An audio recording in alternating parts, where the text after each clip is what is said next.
this is that thing, and this is, you can use the words my movie, and my movie is on Netflix. Let's talk about that part. Let's talk about that part. Remember, one of the 4 things I'd mentioned was marketing, right? Yes.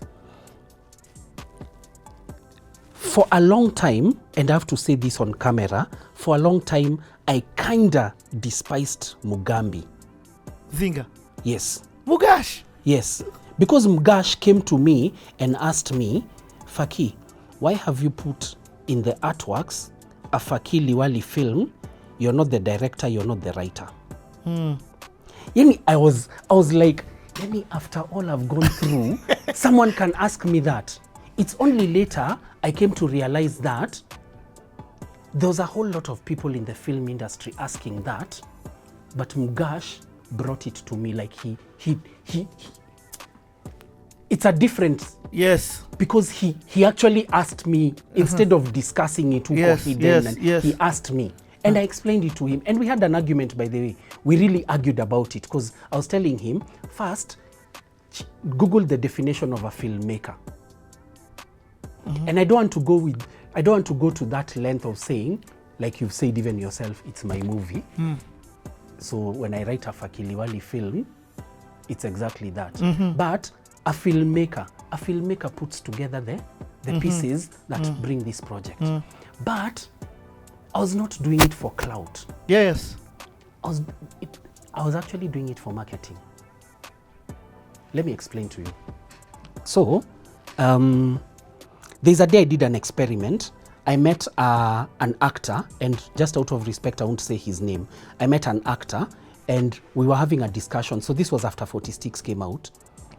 We were having a discussion, and he was telling me the way he's a big-time actor, and I should get him for my next project, you know. So I asked him, what do you mean you're a big-time actor? Then he said, I mean, people know me. So I remember very well, we were seated at Mawimbi restaurant, and I was with Big Ted, Dicky, Big Ted's fiancé, and like I think 2 of her pals, and then there was someone else, a friend of Big Ted, and some 2 other chicks. So we're seated on a big table. So I told him, let me show you something, because I had a theory, and my theory at that point was a lot of the film industry do marketing within the industry.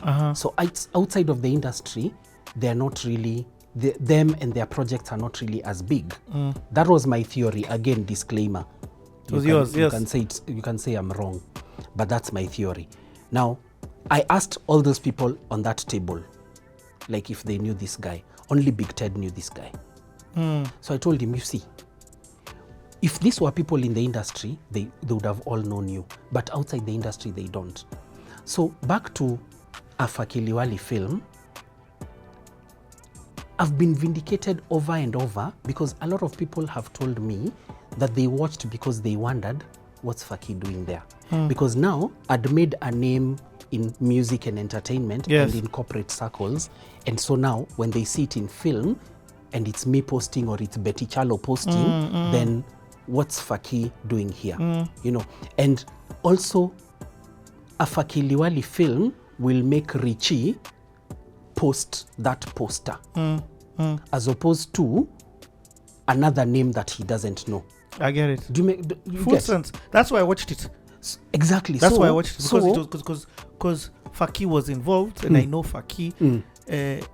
I'm trying to see what's all this thing. Yes. You get. So please remember that time I'm trying to get you on CT, and I don't know that you've done a movie. Yeah. You get. Yeah. So by the time now it comes out that he's done a movie, I'm like, okay, so this was it.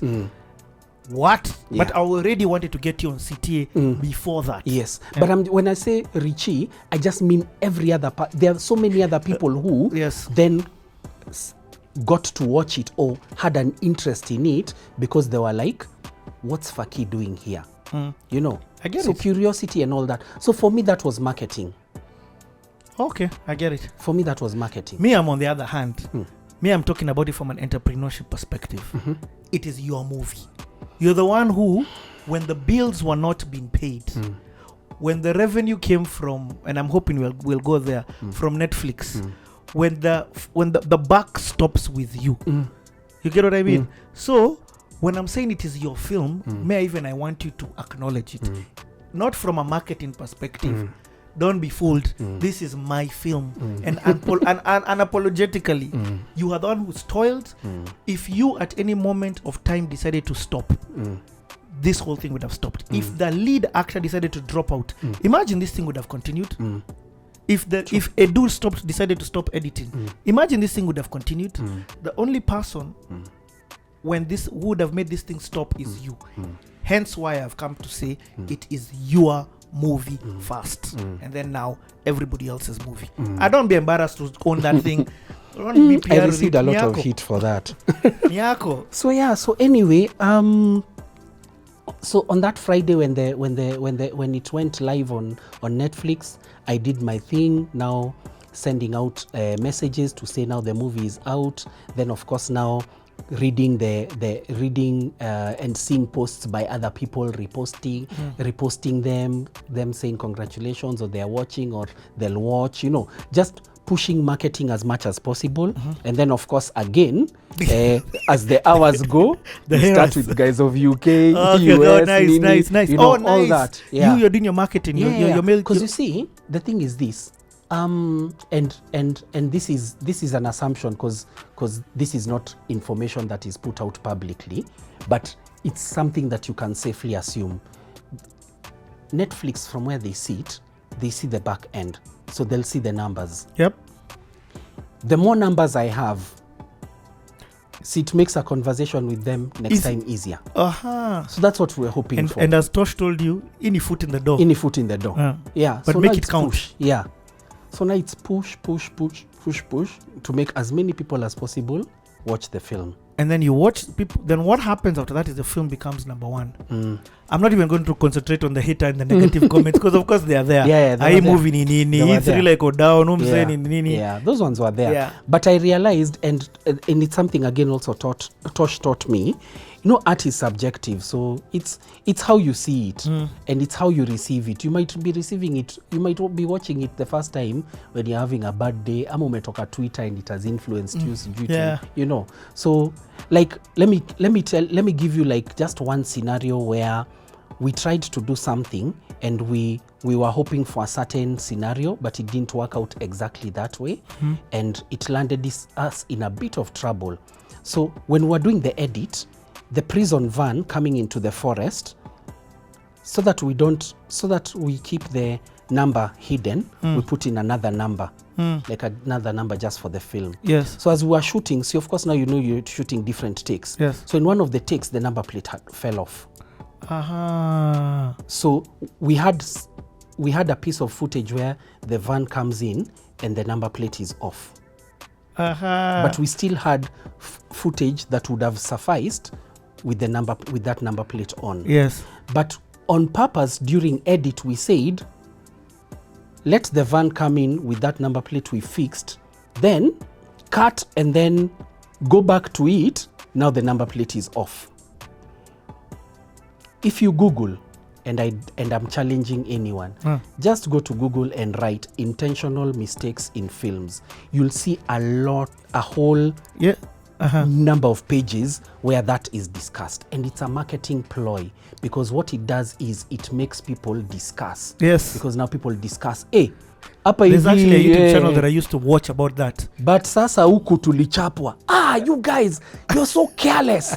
Kwani, your continuity person. So now I really feel bad because our continuity guy really received the heat for that. Yet it was us guys in post who made that call. And I have to apologize to Martin Nyakabete. Guys, it was not his fault. Martin Nyakabete is an excellent continuity guy, does his work so diligently, but we made a call on edit that I'm sorry, we should have consulted him, involved him, and maybe he would have told us the negative side of what would have happened. But as people say, makosa ilishafanyika. But still, it still made people give it some marketing. It gave it some marketing. I mean, we tried to explain that we actually did it intentionally, but of course there are those ones who are like kuna. So it's like this new movie that came out on Netflix, funded by Jay-Z. Blacks, a lot of blacks act in it. The cowboy thingy. There's intentional writing that they put on. They give respect to. This is now on. It's not errors, but it's things that you do that you would not notice until they tell you about it in marketing, and then you take it for marketing and go and watch it in the video. So like they wrote R.I.P. Chadwick or something like that on the train. But you'd have, if reading it on the train, you'd have never seen it until it was now when they're sitting down to explain it. I found that very interesting. Yeah. I mean, even in 40 Sticks, I can tell you, no, this I'll say maybe when we do CTA like a year or two, but there's something in 40 Sticks. Whoever points it out to me, but privately, you can't do it publicly. I'll never acknowledge it if you do it publicly. Point it out to me in private and I'll tell you if you got it right. There's something in 40 Sticks. Bro, that's too wide. What else? I know it's wide, but it's just because I can't say it now until, Okay, the video becomes number one. The most watched Kenyan film in the country. I'm not sure if it's a country or if it's a region, but you know the way they say number 1, 2, 3 on Netflix. This 46 was number one. There was a time we hit number one also in UG, in TZ, in Rwanda. So are they telling you the stats? No, you actually, there's some websites where you can see that, and then also someone screenshotting in that country. Or even a VPN. Yeah, such. Okay. How did that make you feel? Vindication for a lot of things, in terms of you can do it. In fact, a lot of things that I was feeling, I was not able to verbalize until other people would say them. For example, someone would tell me, yani kuna watu walikuwa naona ni kama hii movie haiwezi make na hata hawakuwa wamewatch, na sasa watasemaje kama Netflix wamekubali au ni nani kusema no? You know, that kind of thing. So, I mean, you don't say it, but it feels nice when you hear someone else say it. You know. But for me, I was like, we'll never please everyone, so it's fine. Okay. For us, we were just happy that we had a product and a huge part of the audience appreciated it. And people up to this day tell me they watch it again and again. In fact, if you're watching this city and you've never watched Netflix, there's your chill plan. Grab some popcorn, go to Netflix and watch it. It's there for 2 years. So let me ask you, first payday. I want to hear receiving a check from Netflix. Wait, when that money, you've talked about paying guys back. So I'm sorry. When you present TV. So when that money checked in, and I can never forget, when that money checked in, it checked into our account the morning of 28th December.